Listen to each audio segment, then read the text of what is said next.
Kamala Harris believed her secrets would remain buried, until a mysterious flash drive landed on the desk of Kash Patel, triggering a chain of revelations that would upend Washington. The contents of the drive were chilling: internal memos, call logs, and audio recordings indicating a calculated plan to push President Biden through the 2024 campaign despite clear signs of cognitive decline.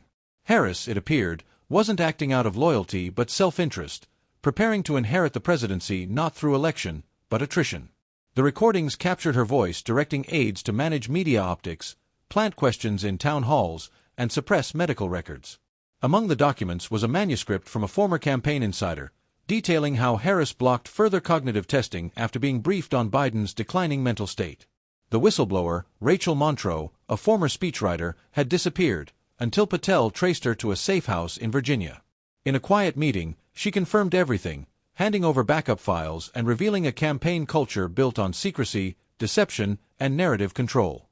Patel began a strategic drip of audio leaks, each more damning than the last. Harris was heard manipulating messaging, brushing off concerns about Biden's health, and admitting the need to keep up appearances for political survival. The public reaction was swift. Media outlets broadcast the leaks non-stop. Harris's office called them deepfakes, but experts quickly confirmed their authenticity. Pressure mounted as Patel remained silent, opting instead to release a full recording of a January 12 strategy call, where Harris explicitly said the campaign would no longer correct Biden's mistakes publicly, choosing silence over transparency. Her justification: their voters weren't voting for Biden, they were voting against Trump.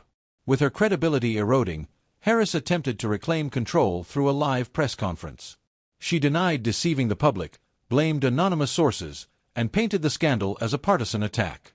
But she miscalculated. Patel had one more bombshell: a memo bearing her initials that outlined steps to suppress public concerns and delay disclosure of Biden's health issues. Presented under oath during a House Oversight Committee hearing, Harris wavered for the first time. She couldn't verify the memo's authenticity, despite being the apparent author. As Harris continued to deny, former staffers stepped forward, corroborating the January 12 call and exposing how internal polling was manipulated to avoid triggering concern about Biden's cognition. Rachel Monroe then appeared on national television, revealing her identity and reaffirming her claims. Her calm, direct testimony dealt a crushing blow to Harris's defense. Even Biden's loyalists began pulling away, and major donors froze support. But the most unexpected twist came from President Biden himself. In a quiet, unscripted moment, he appeared before the press and admitted he'd been kept in the dark about the extent of his own decline and the decisions made around him. Without naming Harris, he confirmed what many feared: the campaign had prioritized optics over truth. That confession shifted the narrative irrevocably. Soon after, senior Democratic leaders began pushing Harris to withdraw from the 2024 race.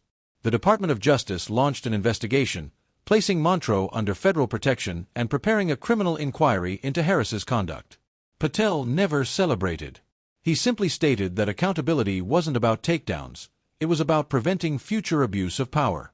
What started with a flash drive evolved into a full-scale political reckoning. Harris, once seen as a historic figure, vanished from the spotlight, her legacy forever stained. And America, rattled by how close it came to embracing a carefully manufactured illusion, was left with a painful lesson: truth may be inconvenient, but it is never optional.